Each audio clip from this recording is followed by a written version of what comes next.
Hello booktube, it's Scott. Welcome to Gunpowder, Fiction and Plot, and today I'm going to discuss all the books that I read in the month of September.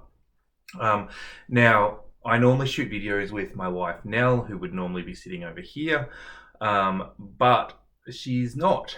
And that's because she's not read any books for the month of September, and so has decided that she would like to watch Hamilton on Disney Plus instead of doing a book review, instead of listening to the books I've read, rather, which is fair enough because she has to live with me, and I imagine that that's pretty grating. Is I'm going to discuss the books from vaguely worst to vaguely best. So I'll discuss the three books that I DNF'd. Stranger in a Strange Land by Robert Heinlein. I got very, very short way into this and I just gave up.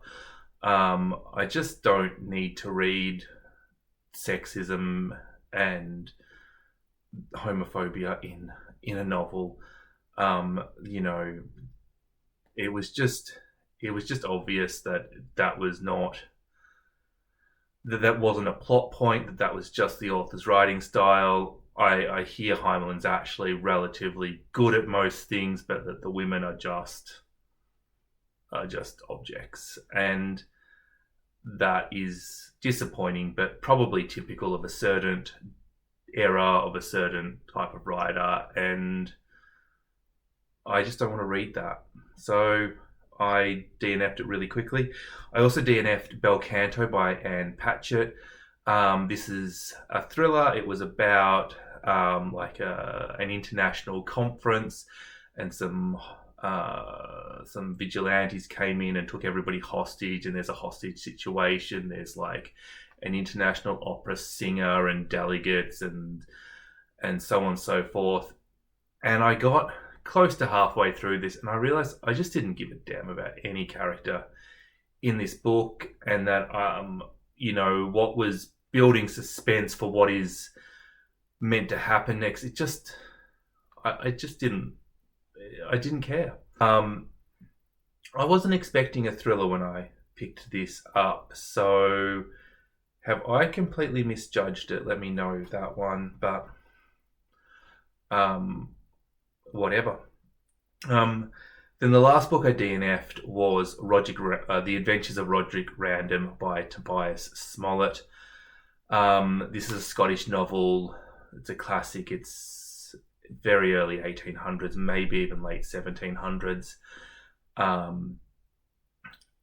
don't really like books that are that old, sort of pre-Victorian, pre-Jane Austen. I know Jane Austen was pre-Victorian, but you can there's not many books that are that old. Gulliver's Travels is all right. I really like Voltaire, but those sort of older books, I don't generally like them. Their writing style is not something I get along with well, and I wasn't getting along with this book. And yeah, so I just, again, it was a bit like Bel Canto. I wasn't really caring about the characters either. I didn't care about what happened to them. I didn't find them particularly likable or anything like that. So I gave up on that. Now, I had one star book, and that was every month I try and read the oldest book on my TBR. And often I feel like there may be a reason it's the oldest book. I couldn't actually tell whether that was Roderick Random or that was Helen Keller, The Story of My Life. But I rated Helen Keller, The Story of My Life, 1 star. It's a miracle I finished it, to be honest. And I basically say that it was very, very short. Half of this book is made up of letters. And those letters start from when Helen was 6 or 7, or quite a little girl, and they're written like a 6 or 7-year-old would write letters. To be honest, they're quite advanced for a 6 or 7-year-old, but they're not really very entertaining, and they are complete, and that is tediously boring. Helen Keller was a deaf-blind lady, and she was the first deaf-blind lady to achieve a university education in the United States. And that should be an inspirational story. That should be, this is a book by a disabled author. This should be really, really interesting. It just wasn't. It was poorly written. I learned nothing about being deaf or blind. That was really the problem that I had with this book.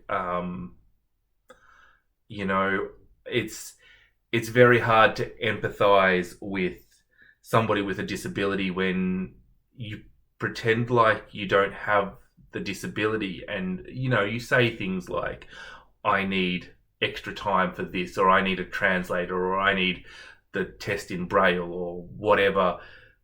But there was no detail. It was very hard for me to understand that she was deaf or blind, So next one I have down, I don't want to rate this book. If I had to rate it, it would be 1 star, but I feel like that is completely unfair to the novel. I had an audiobook of The Seagull by Anton Chekhov. And I have to say that this is a case of the audiobook ruining the book.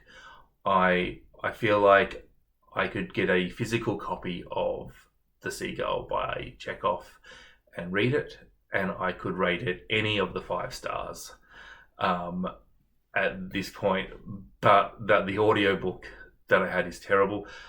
When you have a play and you audiobook it, I cannot stand it being essentially the play, the audio of the play without the stage. That is not what I want from an audiobook. I want I want it to be actually made to be an audiobook, because there are things that are really important. When you are watching a play, you can see that the blonde person said this line, and you can follow the characters visually.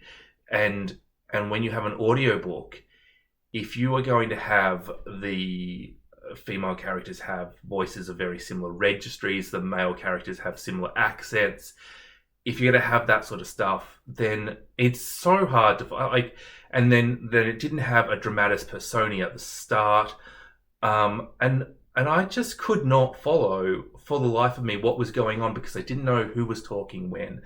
So that was the version on Audible. So if you are an Audible subscriber and you want to listen to The Seagull by Chekhov, don't. That is what I will say. Buy it, see if Scribd has a version and it's different. I don't know. Maybe you can find a version on iTunes or something. But don't do the Audible version. It's like reading a book and having every third word blacked out. Now I want to get into my 2-star reads. Hopefully they'll start to improve soon, because I did read some excellent books this month. I feel like doing it this way is terrible, because I just end up slamming books. But at least at the end I can say some nice things about some books. But I won't be saying many nice things about Water for Elephants by Sarah Gruen. There's a movie about this with Reese Witherspoon and that guy from Inglourious Bastards. I can't remember his name. And the movie is much better than the book. And movies are never better than the book. Movies, when they're done well, are a fitting tribute to a book. But movies are never better than the book. And this is a case where the movie was better than the book. Sarah Gruen cannot write women. She can't write women. I had to get on to Google and check whether she was a pen name for a guy halfway through this, because I thought she was an old white guy writing this novel, and when I saw a photo of her and I saw that I was wrong, I was very surprised, to be honest. The love interest in this book is, she might as well be a puppy. She could be a necklace. Like, she has no personality, and she is fought over by two guys, and both the guys are basically the same, except one of them is worse. I feel like there is, like, the characters in this are so pancake flat. This is a story about a circus. There is a vet, a guy who gets washed up from college. He sort of fails his last exams for various reasons that I won't go into, and ends up working for a washed out circus as their horse vet. Some way through the book, they acquire an elephant in order to make the circus better. The circus is run by two psychopaths, Big Al and Augustus. Augustus is married to Marianne, and our main character falls in love with Marianne. But as I said, like, Marianne has absolutely zero personality. There are only two other women in the story that I can remember. I feel like they're both in there for titillation. The main character has, sex with both of them at the same time, and I can't actually see a point for those characters other than for that to happen, which doesn't progress the storyline. So it was just, it was bad. It was really bad. In the end, I did want to know what happened with the elephant, but you kind of got it foreshadowed a little bit. And that was that. I mean, the story of the elephant could have been so satisfying. It was actually a really clever story that, if it was done well, it would have been delicious. It would have been brilliant, but it wasn't done well. And I think this is a very generous 2 stars. The next book I read was Swimming in the Dark by Thomas Jabrowski. This is a gay male-to-male romance set in Poland as communism is rising and there's a lot of authoritarianism going on. This book, I feel like my rating this 2 stars is really harsh. Essentially, this book heavily references Giovanni's Room by James Baldwin. It references it so much that I feel like that I didn't get this book because I haven't read Giovanni's Room. So I do think if this is on your TBR, please pick up a copy of Giovanni's Room by James Baldwin first. It's just so heavily referenced in this novel, and it, whether or not this is a good book or not, I can't tell you, because it just, I felt like it was almost a good book and the things just didn't just click into place at the end. Maybe I'll reread this book and go, I don't know what you're talking about. It's all great. I got a little bit ill at the time that I was reading this, and when I get ill, I get a bit dumb. So maybe some of the stuff that I would have normally picked up on, I just didn't. But I kind of think that that my main problem was not reading the James Baldwin book Giovanni's Room. So that is my recommendation if you are going to read that. Now, the next 2 books, I want to talk about these 2 books together, despite one being a 2-star, one being a 4-star book, because they are books 8 and 9 in the Wheel of Time series, Path of Daggers and Winter's Heart. This is almost a nostalgia read for me. I've been rereading these books because I really liked them in my early to mid 20s, which was now a little over 10 years ago. Path of Daggers, the 8th book in the Wheel of Time, is by far the worst.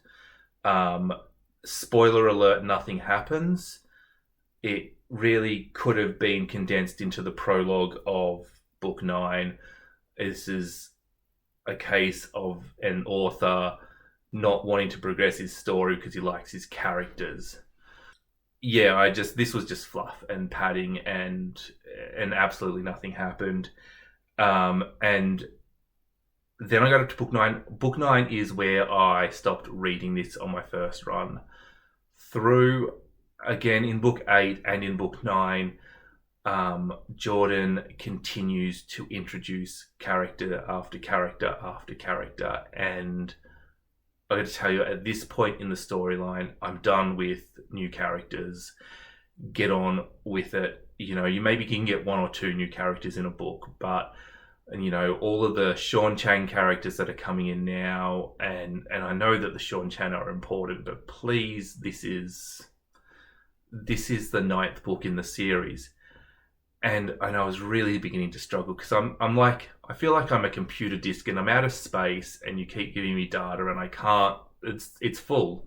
I can't remember characters anymore, and that is detracting from my enjoyment of the book. And I was like, do I bother? I've still got 5 books to go or something. Halfway through book 9, do I bother?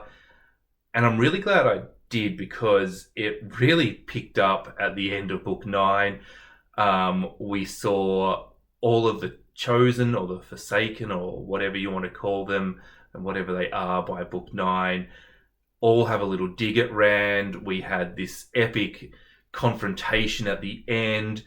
We had the plot come together. We had so many characters do things all together, and so much trust and betrayal, and it really finished off nicely. And this is what I really enjoy about Jordan's writing, because he's certainly not stretching your brain. He is certainly there purely for the plot, and he delivered purely on the plot, and yay. So yeah, if you are struggling with book 8 of The Wheel of Time, if you get that high in the series, know that it gets better. About halfway through book 9, he sort of stops foncing on about rubbish. All right, let's go into the 3-star reads. The next book I read was The Robber Bride by Margaret Atwood. This was a buddy read with Melissa at Fully Booked. And look, I really like the Margaret Atwood books I have read. I've read the Mad Adams series, I've read The Handmaid's Tale, and I've read the Testaments. So I guess I've only read two series from Margaret Atwood, but I'm pretty impressed with all of those books. Mad Adam is an incredible series, by the way. Read that if you would like to try Margaret Atwood, or if you like Margaret Atwood and haven't got to her. But The Robber Bride was not up to the standard of these books, and by a fair bit, I think. It was a lot of fun. We broke this up into 4 parts so that we could discuss the parts with Melissa, and at every part, I just wanted to say, I want to keep reading. This book has sucked me in, and I want to know what happens next. So as far as readability, this is a really readable book. This book is about 4 women. Tony, Karis, and Roz are all friends. They all have a mutual enemy, Xenia. Xenia has, at various points in all these women's lives, screwed them over somehow. She's slept with their partner. She's leached money off them. She's lied about being sick. She's, gotten career advancements out of them. She's all sorts of stuff. She's not to be trusted.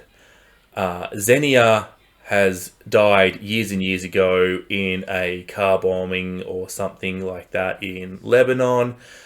And Roz, Karis, and Tony are out for lunch one day, and they see Xenia. And so she's back from the dead.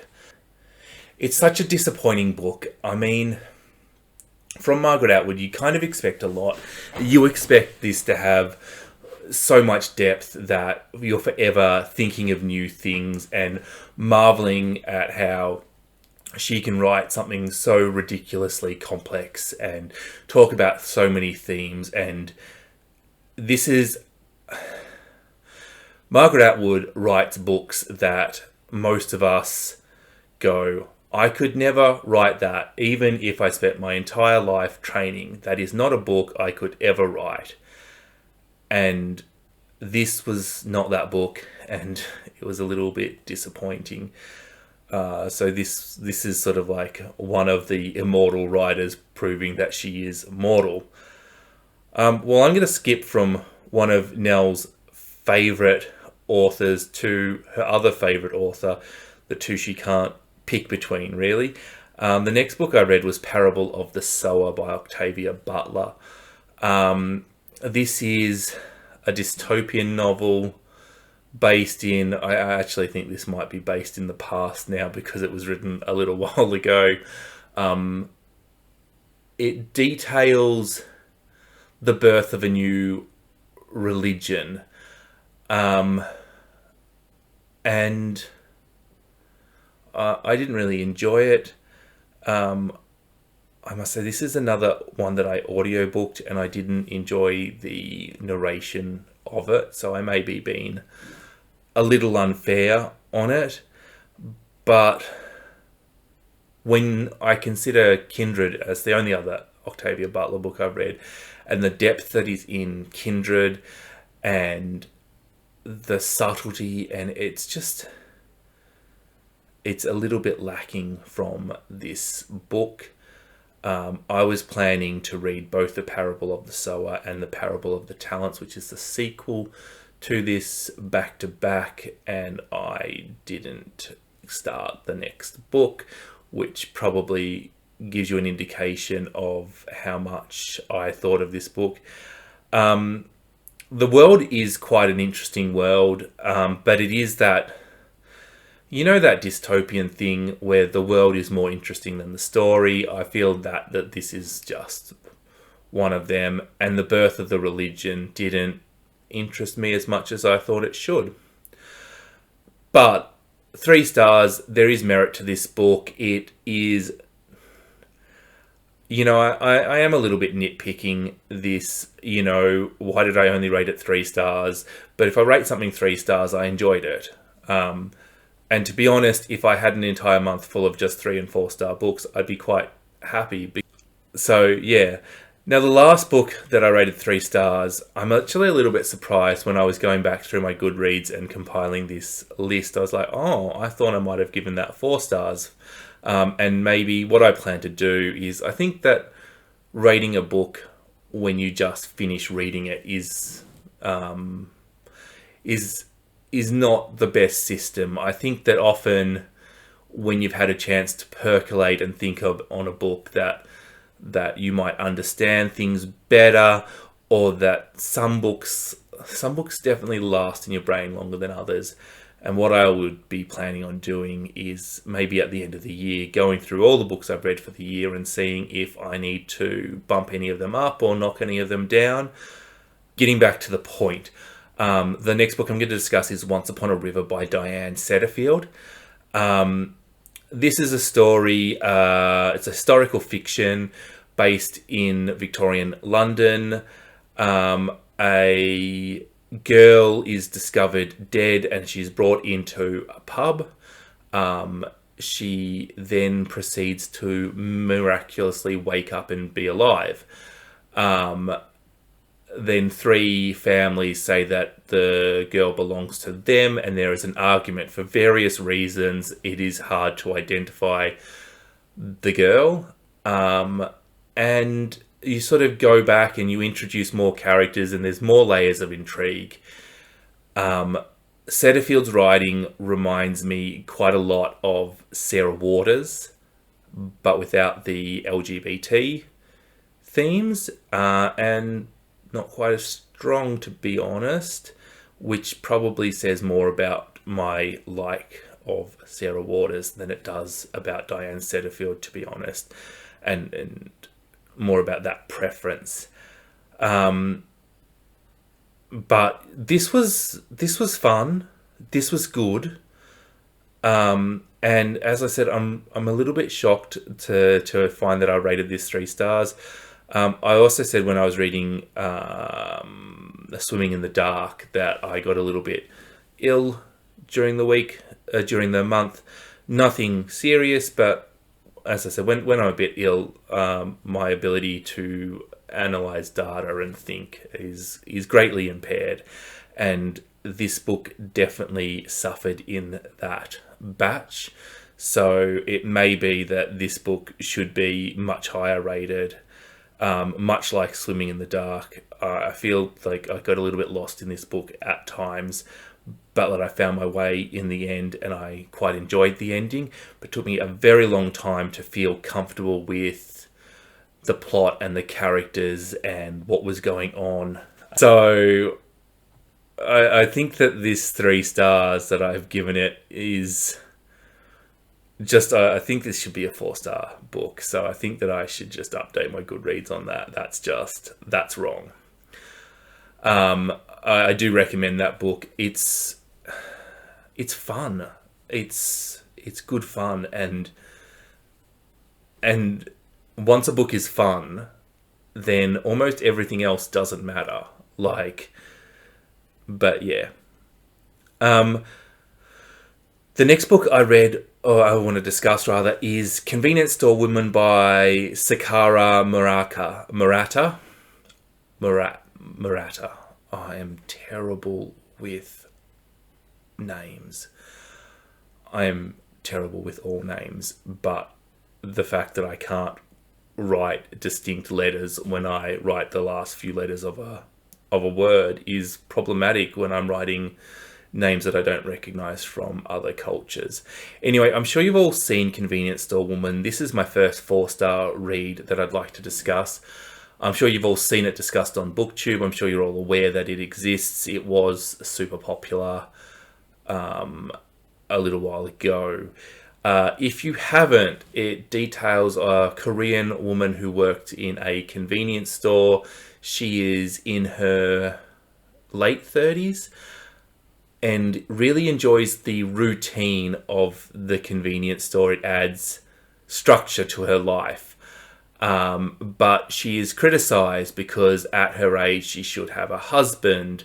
At her age, if she doesn't have a husband, she should have a career, and she has a dead-end job, and she's often judged.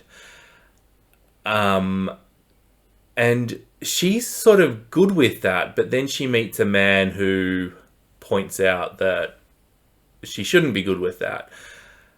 And the story progresses from there. This sort of goes into nihilism. It goes into putting on a mask to make other people happy. It goes into what is happiness and what is important. There is a lot of issues discussed in this novel. It has a delightfully simple style. I've only read a couple of Korean novels. I've read Kim Ji-yeon, born 1982, and I've read The Hen Who Dreamed She Could Fly. And all of these novels have this, they're so simple you could give them to children. And the stories are almost delightful if you were really stupid. And I feel like this is another one of them. Like, on the surface, this is a really nice story, but scratch the surface, and this one you don't have to scratch too hard. There's all sorts of depth to it. I really enjoyed this as I was reading it, but I only read it a week ago, and as I was compiling this list, I'd forgotten all about it, to be honest. But this book is short. This book makes you think. I think when it's so short, you should take a chance and read it. It won't take you long to get through this. This is something that you could get through in a day very easily. So pick it up and read it. Very much recommend it. Lots of brain food in it if you want it to be, but also quite a simple, easy to digest novel. it's good. The next one I'm going to discuss is A Man Called Over by Frederick Backman. This is the first time I've read a Backman novel. I know that Backman is a booktube darling. This took me a little while to realise that I was enjoying this novel. Uva is an old curmudgeon. He criticises everything and everybody. He is not a very nice person. Going back to Convenience Store Woman, you could say that there was themes of mental health in there, but they were never sort of addressed or discussed. You could sort of read that into the character. And looking at Uva, you can say there were themes of mental health, but they were never really addressed or discussed. A lot of people say that Uva has Asperger's or autism or something like that. It's not. It's never actually said. It's never actually discussed, and it doesn't actually matter. But what Backman does is he makes this character so unlikable, and then he proceeds to try and make you like him by sticking to his guns and having this character be such a stickler for rules and the way things are, and he really does do it.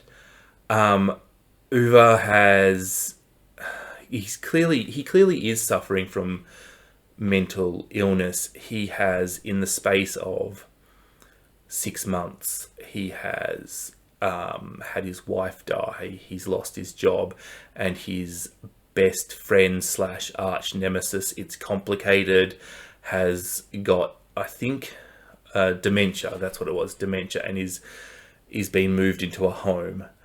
And Uva's life is falling apart, and especially, I mean, of those things, I think losing a spouse or a loved one is clearly the biggest.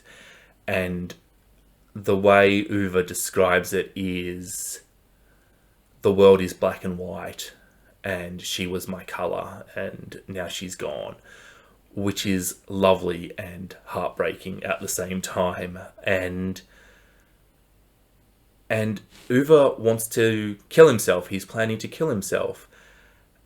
And then a couple of idiots move in next door, and there's a kid that has grown up and, exists, and his arch nemesis / best friend has got something going on, and there's a reporter, and so on and so forth. And suddenly Uva's life has got these people getting in the way of things, and it's quite heartwarming, and it's quite funny.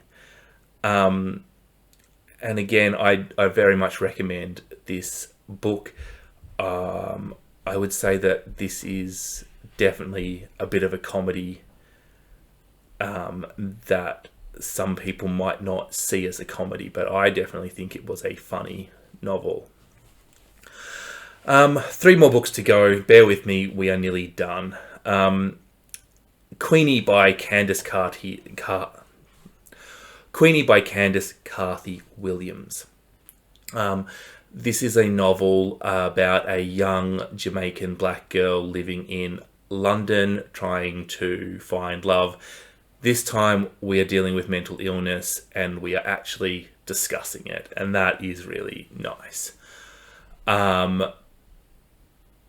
We have a black Jamaican character, English black Jamaican character. She has a plethora of friends, and I really like that one of them is a black British African character, and that you can see that these two black people who are same age, same gender, going through the same stuff in their life, who are best friends, are from completely different cultures. That's really nice.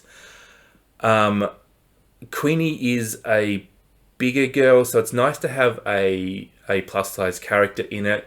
I will say that I'm a bit sick of having plus size characters who are size 16. That is the smallest plus size that exists, and you know, it feels like having a black character who can pass as white as your only black character. But you know, you should be able to have all sizes of characters in a book. But I will say that, you know, if you're going to have some fat positive characters, then just having size 16 fat positive characters is a cop out. And the publishing industry probably needs to address that as a whole, not just in one book. Anyway, Queenie has broken up with her boyfriend, or rather they're on a break. Queenie is certainly not over her boyfriend and assumes that they will get back together at some point. In the meantime, she's single and she's going to sleep around a little bit and wait until her boyfriend comes to his senses and wants to get back together with her. Queenie is clearly quite delusional, and I don't think that's a spoiler. This is a book, just like the Frederick Bachman book I just said, that grew on me as I read it. It represented a lot of different aspects represent a lot of different cultures, a lot of different lives, and primarily, while we've got black representation, while we've got plus size representation, primarily we have a discussion on mental health, which is really nice and important. And this book is heartwarming, and it makes you think about mental illness and makes you think it's clearly got feminist tones throughout it. I don't want to say undertones because you would have to be dumb not to see them. They definitely smack you in the face. Objectification, rape, that sort of stuff. It is probably a YA book, but it's incredibly well done. And yeah, I really enjoyed this book. It won the Costa Book of the Year award or something. So yeah, it's quite good. Anyway, 2 books to go, and these were by far and away the best 2 books I read for the month. They're the 2 that I remember the most. I gave 4 stars to Desperate Remedies by Thomas Hardy. This is Thomas Hardy's first published novel. And this is not a typical Hardy novel. And I will say that if you want an in-depth review of this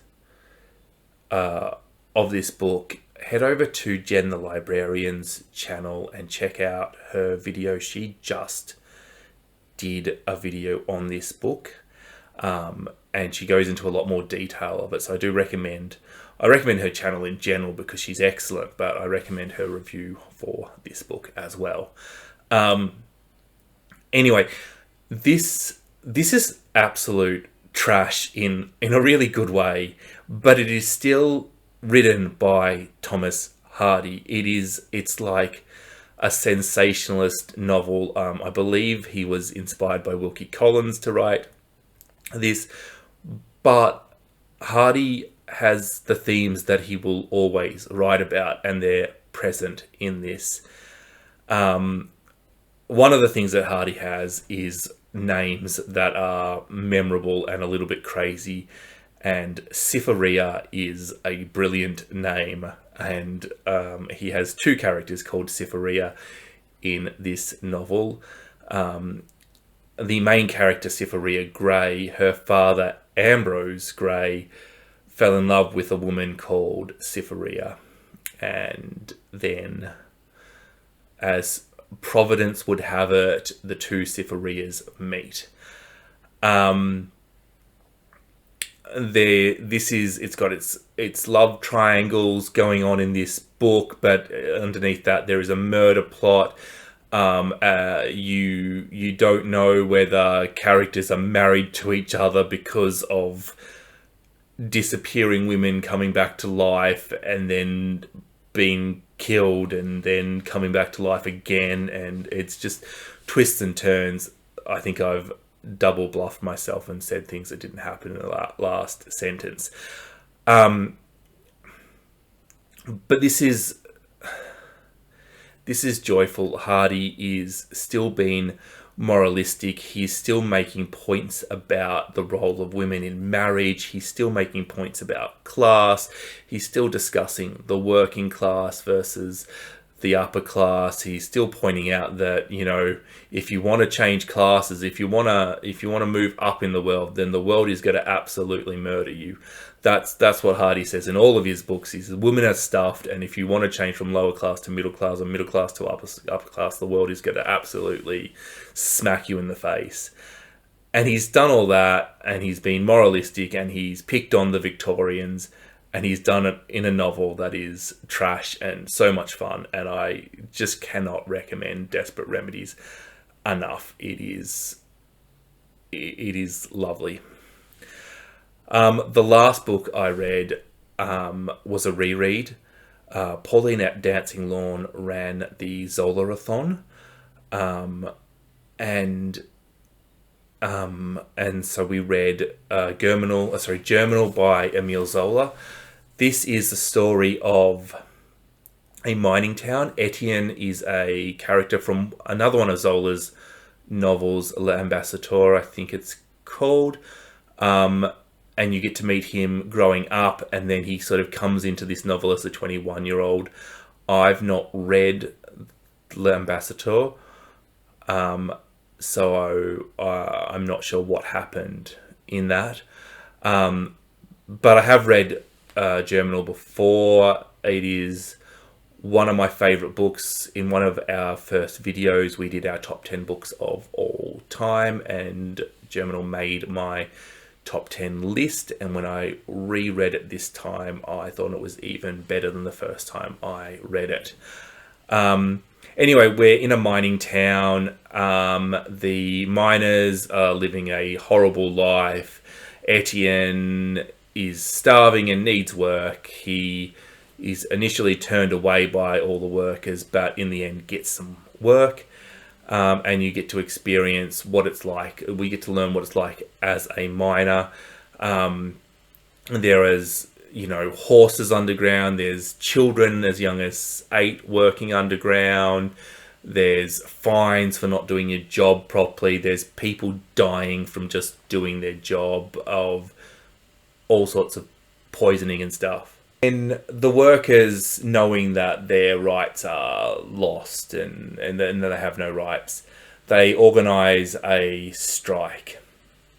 From then on, I feel like any more of the plot is a bit of a spoiler. You sort of get this mob, and Zola is lovely. Zola's writing is like if Victor Hugo and George Orwell had a child. He is so lovely in his description and yet so efficient at the same time. He's so digestible and easy to read. This is quite a long novel, but this one. This is quite a long novel, but it's so good. He points out basically how stuffed these miners are at every step of the way, that nobody understands them.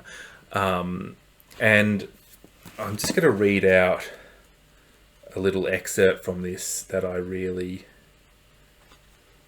So this is one of the bourgeoisies talking about the miners who are on strike. He felt a wave of anger at the uncomprehending people. He would willingly have given them his high salary if he could, have had their thick skin in exchange, allowing them to slip in and out of bed with no regrets. Why couldn't he invite them to dinner and let them stuff their faces with his pheasant while he went off to fornicate in the bushes, screwing the girls without giving a damn about whoever they had screwed before? He would have given everything, his education, his comfort, his luxury, his power as manager, if just for one day he could have been one of the lowest of his employees, but crass and free enough in his body to beat his wife and take his pleasures with his neighbours' woman folks. And he would like to be starving too, with nothing in his belly, and his stomach racked with cramps that made his head spin. Perhaps this would dull his endless suffering. Oh, to live like a wild animal, to have no possessions, to tumble in the hay with the ugliest, dirtiest tramp girl, and to be able to be happy with them. Bread, bread, we want bread. The anger arose as he shouted furiously amid the din. Bread, is that all you want, you fools? He had had enough to eat, and yet he was still writhed with agony. His rickety marriage, his whole lifetime of suffering, rose up and caught him in the throat to choke him like a death rattle. Life was not perfect just because he had bread to eat. What idiot would measure happiness in this world by the distribution of wealth? These unimaginary revolutionaries could go ahead and destroy one society and rebuild a different one. They wouldn't add a drop of happiness to humanity. They wouldn't cancel a single sorrow by cutting up the bread into equal slices. In fact, they would spread even more misery over the face of the earth until one day they would make even dogs howl in misery if they forced them away from simple satisfaction of their instincts and introduce them to this unquenchable suffering of frustrated passion. No, the best thing was not to be, and if you had to be, then let it be a tree or a stone, less even, a grain of sand, so as not to bleed when trampled underfoot. And in a paroxysm of suffering, Monsieur Hugo's eyes swelled with tears, which poured in burning drops down his cheek. The road was starting to disappear into the twilight when stones began to rank the front of his villa, feeling no anger now against these starving creatures, but merely goaded by the raw wound in his heart. He kept stammering through his tears, "The fools, the fools."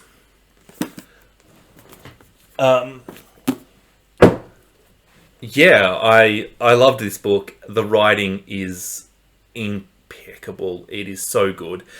The themes are great. This is just first class literature. If you've not read it, pick it up. If you have read it, pick it up again.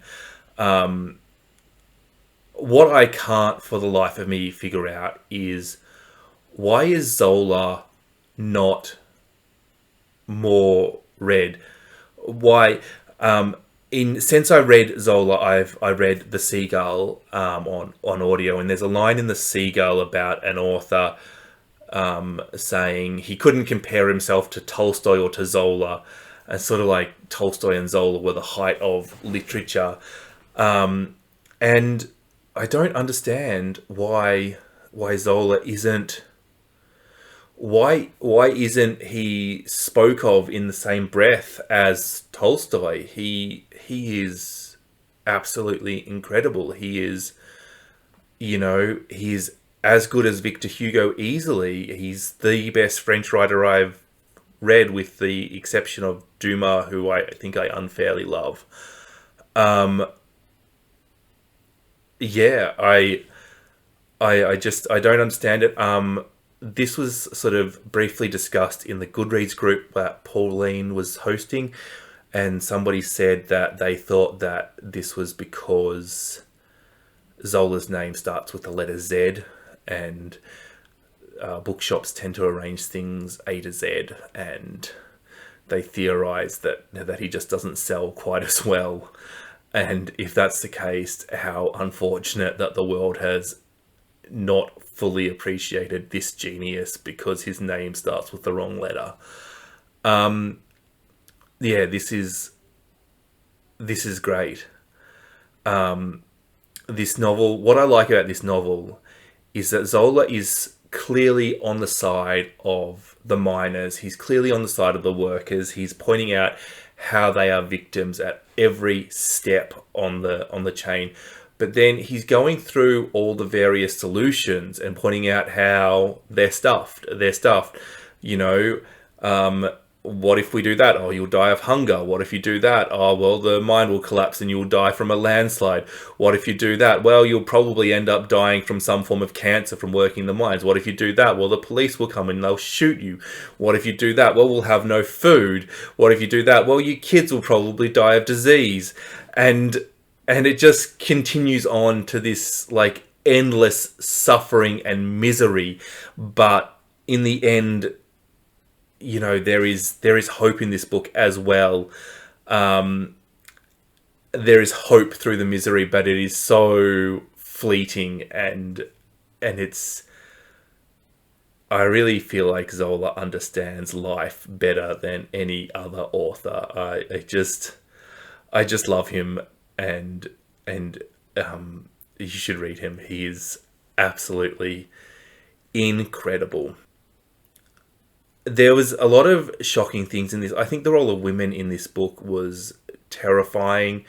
You know, in that excerpt I read, he spoke about beating his wife, and that's such a common theme in this. Zola is so empathetic towards women while mistreating them all the time, very much like Sir Thomas Hardy, actually. His women are beaten, they are abused, his children are beaten and abused too. Often women face the choice of being beaten by their families or being beaten by their co-workers. They just get hit a lot in this, and I get the feeling that is very accurate to the time. There is something about the character Catherine that I find quite shocking. Catherine is 16, and from working in the mines so long, she has not reached puberty yet.